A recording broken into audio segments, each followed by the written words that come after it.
तो साकिब साहब, ये जो ड्यू रिलीफ है, यानी आप लोगों की डिमांड शायद 4 या 5% की थी, वो सिर्फ 2% अभी गवर्नमेंट ने कम किया, जो कि शायद आधा या आधे से भी कम है।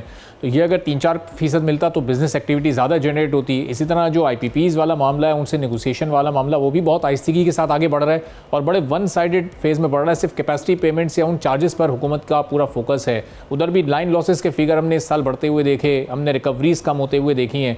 जब ये सूरत हाल ऐसी रहेगी तो ये 9 सेंट वाला आपका मुतालबा तो नहीं पूरा हो सकेगा अगले चंद माह में भी?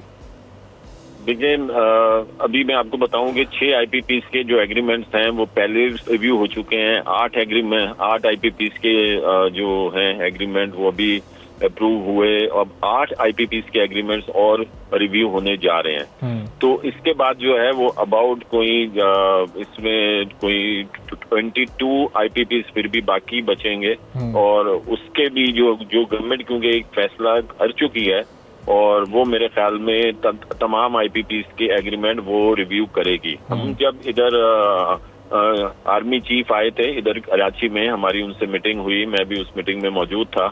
उसमें भी उन्होंने हमें ये खुशखबरी सुनाई थी कि अगले साल से इंशाल्लाह हमारा जो इलेक्ट्रिक प्राइसेस जो हैं वो 9 सेंट के ऊपर आ जाएंगी। तो उसी की तरफ हम ये देख रहे हैं कि गवर्नमेंट भी उसी जानिब जो है वो आमजन है और उसी तरह वो तमाम IPPs के साथ आहिस्ता आहिस्ता वो तमाम एग्रीमेंट उनके रिव्यू कर रही है।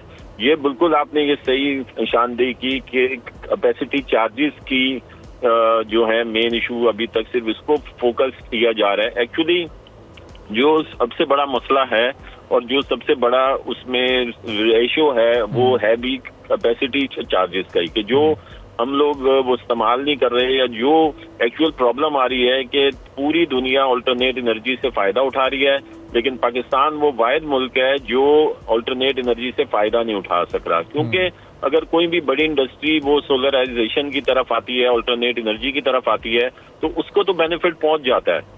लेकिन जो छोटी इंडस्ट्री है जो कि सोलर पैनल्स अफोर्ड नहीं कर सकती या जो विंड पावर प्लांट अफोर्ड नहीं कर सकती, तो उसकी जो नॉन यूटिलाइजेशन जो बड़ी इंडस्ट्री की होती है, क्योंकि अब वो सोलर एनर्जी पर आ चुकी होती है, तो उसके कैपेसिटी चार्जेस भी वो छोटी इंडस्ट्री भर रही होती है। सही। तो अगर ऑल ओवर हम कंट्री को देखें तो इससे सोलर से या अल्टरनेट एनर्जी से पूरे पाकिस्तान को फायदा नहीं होता। वो कोई ना कोई किसी ना किसी सूरत में कोई और इंडस्ट्री या कोई और सेक्टर उसको पे कर रहा होता है। तो यही हमारा है कि कम से कम कैपेसिटी चार्जेस को जो है उसको एड्रेस किया जाए। उसके बाद जो लाइन लॉसेज हैं उसका भी, क्योंकि हमारी जिम्मेदारी नहीं है, हम ये समझते हैं कि जो लाइन लॉसेज अगर कहीं भी चोरी हो जाती है तो ये नहीं हो सकता कि कहीं पर चोरी कहीं हो और पूरे मोहल्ले से उसका जो है वो लिया जाए कि जी यहाँ पर ये चोरी हो गई है और पूरा मोहल्ला उसकी कीमत अदा करे कि जितनी भी नुकसान है वो पूरा मोहल्ला पूरा करे। ठीक है। तो ये जिसकी जिम्मेदारी है वही इसको पूरा करे और वो जिम्मेदारी अपने ऊपर ही ले। सब्सक्राइब करें और बेल दबाएं ताकि कोई खबर रह न जाए।